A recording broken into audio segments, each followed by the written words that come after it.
আগামী ১ মে এর মধ্যে আইসিসিতে জমা দিতে হবে আসন্ন টি-20 বিশ্বকাপের স্কোয়াড।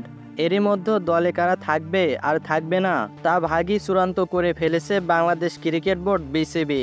এর মধ্যে জানা গেছে কারা থাকছেন আর কারা থাকছেন না। নাজমুল হোসেন শান্তর নেতৃত্বে ১৫ সদস্যের দল ঘোষণা হতে পারে আগামী মাসের শুরুতেই। এ বিষয়ে প্রধান নির্বাচক সংবাদ মাধ্যমকে বলেন, আমরা সর্বোচ্চ সুবিধা নেওয়ার চেষ্টা করব। ১ তারিখের মধ্যে জমা দেওয়ার বাধ্যবাধকতা দেওয়া হয়েছে। যেহেতু সুযোগ আছে, আমরা যে কোনো সময় যে কোনো প্লেয়ার নেওয়ার চেষ্টা করব। প্রশ্ন হলো বিশ্বকাপ দলে থাকছেন কারা? জানা গেছে জাতীয় দলের তারকা অলরাউন্ডার মেহেদী হাসান মিরাজ ও middle order batter Shamim Hasan পাটোয়ারির বিশ্বকাপ দলে থাকার কোনো সম্ভাবনা নেই। মূলত পারফরম্যান্স বিবেচনায় মিরাজের থেকে এগিয়ে থাকায় বিশ্বকাপ দলে থাকা প্রায় নিশ্চিত স্পিন অলরাউন্ডার শেখ মেহেদীর। অন্যদিকে ফিটনেস বিবেচনায় দল থেকে বাদ পড়ছেন শামীম পাটোয়ারি। সবশেষ জাতীয় দলের ফিটনেস টেস্টে রেড মার্ক পেয়েছেন এই তরুণ ক্রিকেটার।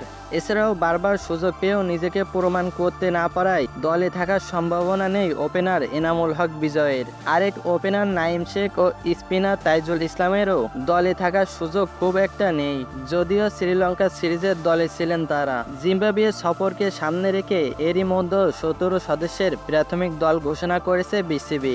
আগামী 13 মে থেকে শুরু হবে জিম্বাবুয়ের বিপক্ষে ৫ ম্যাচের টি-20 সিরিজ। ২৬ থেকে ২৮ এপ্রিল পর্যন্ত চলবে এই ক্যাম্প। জাতীয় দলের ক্যাম্পে দীর্ঘদিন পর ফিরলেন অলরাউন্ডার মোহাম্মদ সাইফুদ্দিন। ফিট থাকলে বিশ্বকাপ দলেও থাকার সম্ভাবনা আছে।